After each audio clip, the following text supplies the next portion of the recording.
Kangana, you used a very interesting word there, nationalist cinema.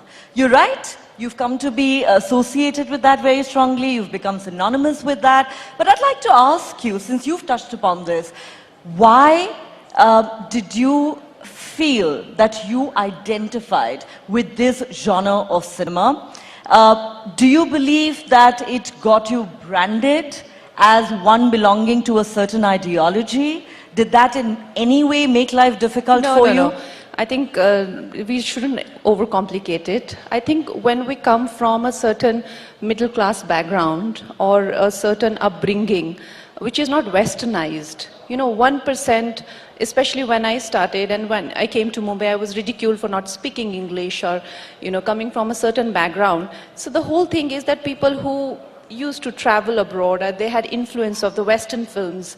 What I said about films also, why we don't make deeply regional films is precisely because our industry is so overshadowed by and so influenced by Western cinema, and that's why even for Bharatiya people, right now regional films are appealing more than their own so-called Bollywood or Hindi films. So the same way, when I came in, we are the kind of people who think, being a nationalist is we are the heroes of the country, but there is a certain section of people who don't identify with being Indians and they don't think it's cool enough and they'd rather be in some other country. So for me, it was a bit,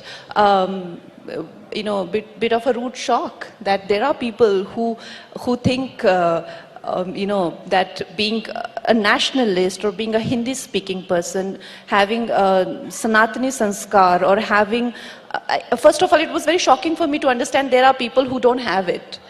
Because, like... not nationalist? No, I don't mean like, not a village belle, but honestly, in Himachal Pradesh, we do not have a lot of diversity. It's a state with 99.9% of Hindus. So I didn't know that... I had a certain upbringing. So the alignment with the uprise of a nationalist sentiment in the nation has been very natural and absolutely coincidental. It's not something that has been curated or has been put on, trust me. Okay.